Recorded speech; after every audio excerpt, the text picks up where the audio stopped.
For those of you who are wondering why Zakir Naik has never once agreed to face an experienced Christian debater, even though we've all been challenging him for years, let me show you what would happen if Naik ever stopped running long enough to step on stage with an actual Christian debater. Naik's favorite argument is the sign of Jonah argument he mindlessly copied from Ahmed Deedat. And that book of Jonah is one page. Book of Jonah is less than 2 pages. When they threw Jonah overboard, was he dead or was he alive? When Jonah was thrown overboard, was he dead or alive? The storm subsides and a fish comes and gobbles him up. A fish comes and gobbles him up. Dead or alive? When the fish swallows him up, was Jonah dead or alive? On the third day, the fish vomits him on the seashore. Dead or alive? The fish vomits him out. Jonah comes onto the shore. Was he dead or alive? If he died, no miracle. If he dies, no miracle. Alive, alive, alive, alive. Alive, alive, alive, alive, alive. So it's a miracle of a miracle of a miracle. Miracle of a miracle of a miracle of a miracle. Now, Jesus' point is obvious to anyone who isn't desperately trying to reinterpret the Bible to make it line up with Islam. If you get swallowed by a giant fish in the middle of the sea, you're not coming out. If you do, it's a miracle. Similarly, if you die, if you get swallowed by Sheol, the abode of the dead, you're not coming out. If you do, it's a miracle. So Jonah escaping the fish was a miracle. Jesus escaping Sheol was a miracle. Pretty straightforward. But Muslim apologists love to twist Jesus' words to support their religion, so they insist that the only possible meaning here is that Jesus wouldn't die.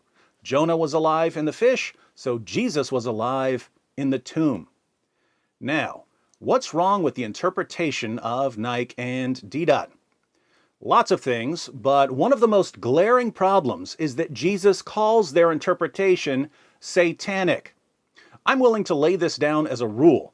If someone says something, and there are two different ways to interpret what he says, but he specifically calls one of the interpretations satanic, the interpretation he calls satanic is certainly not the correct interpretation. Jesus mentions the sign of Jonah twice in the book of Matthew. He refers to the sign of Jonah in Matthew 12 and again in Matthew 16. Naik and Deedat always quote the passage in Matthew 12. Why don't they talk about what Jesus says in Matthew 16? Let's find out. Matthew 16, verses 1 through 4. The Pharisees and Sadducees came up, and testing Jesus, they asked him to show them a sign from heaven. But he replied to them, "When it is evening, you say, it will be fair weather, for the sky is red. And in the morning, there will be a storm today, for the sky is red and threatening. Do you know how to discern the appearance of the sky, but cannot discern the signs of the times? An evil and adulterous generation seeks after a sign, and a sign will not be given it, except the sign of Jonah." And he left them and went away. So the sign that Jesus would give them is the sign of Jonah. What is the sign of Jonah, according to Zakir Naik and Ahmed Deedat? Muslim apologists want us to believe that Jesus was telling the Pharisees and the Sadducees that he would survive crucifixion, be placed in the tomb alive, and then come out of the tomb alive. Let's read some more. Same chapter, verses 13 through 17. Now, when Jesus came into the district of Caesarea Philippi, he was asking his disciples, "Who do the people say that the Son of Man is?" Jesus' favorite title for himself was the Son of Man. And they said, "Some say John the Baptist, and others Elijah, but still others Jeremiah, or one of the prophets." He said to them, "But who do you say that I am?" Simon Peter answered, "You are the Christ, the Son of the living God." And Jesus said to him, "Blessed are you, Simon Bar-Jonah, because flesh and blood did not reveal this to you, but my Father who is in heaven." Notice, Jesus asks his disciples, "Who do you say that I am?" Peter answers, "You are the Christ, the Son of the living God." If Jesus were a Muslim prophet, this would have been a really good time to say, "Whoa, what's wrong with you, Peter? Why did you just call me the Son of the living God. Don't you know that God can't have a son because he has no wife?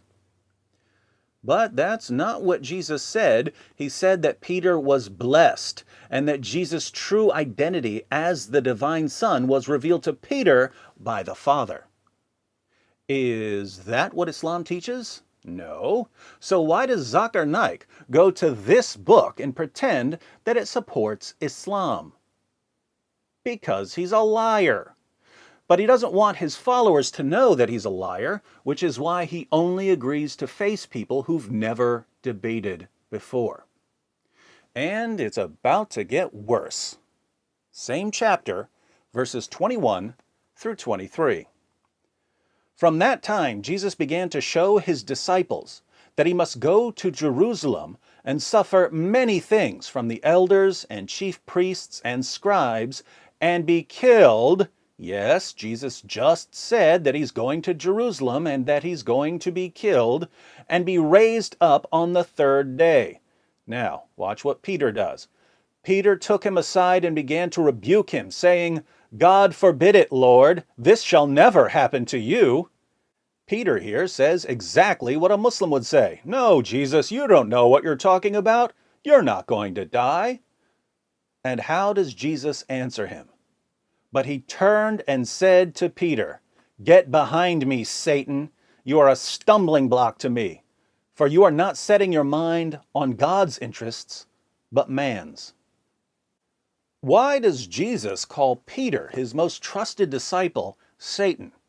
He calls Peter Satan for saying that Jesus wasn't going up to Jerusalem to die. Now, Jesus clearly isn't saying that Peter is literally Satan. He wouldn't want Satan as the leader of the apostles. And he's not saying that Peter is possessed by Satan. I don't think Satan knew how God was going to use the crucifixion, so it wouldn't make sense for Satan to oppose Jesus' crucifixion. Jesus is rebuking Peter for opposing the gospel. Peter called Jesus the Son of the living God. So Peter got that part right. And Jesus said that that was revealed to him by the Father. But when Jesus tells Peter that he's going to die on the cross and rise from the dead, absolutely essential for our salvation, Peter says, "No." And Jesus replies, "Peter, you don't know whom you're serving right now. By focusing on worldly things and not paying attention to what the Father is doing through me, you're opposing the gospel." And he calls Peter Satan. Think about this. When you acknowledge that Jesus is the divine Son of the Father, Jesus says that you're blessed and that this was revealed to you by the Father. But when you say, Jesus never died on the cross, Jesus calls you Satan. Which one of those categories is Zakir Naik in? Which one of those categories is Ahmed Deedat in? Are they in the category of people who acknowledge that Jesus is the divine Son of God? Or are they in the category of people who oppose Jesus' death on the cross? They're in the category of people who oppose Jesus' death on the cross. And what does Jesus call them? What was the name he gave for people like that? Wasn't it Satan? Now, doesn't Zakir Naik know what Jesus said in Matthew 16? Doesn't he know that Jesus clearly said that he was going to Jerusalem to die? Doesn't he know that Jesus called the Muslim apologists' interpretation of the sign of Jonah satanic? Of course he does. And yet he stands in front of crowds of gullible people who've never read the Gospel of Matthew, and he convinces them that what Jesus really said in the Gospel of Matthew was that he would never die on the cross. What kind of person spends his entire life lying to people about Jesus? When a person spends his entire life deceiving people, is he serving God? Or is he serving Satan? My Muslim friends, Jesus said that recognizing him as the Son of God, that comes from the Father. Opposing his death and resurrection, that comes from Satan.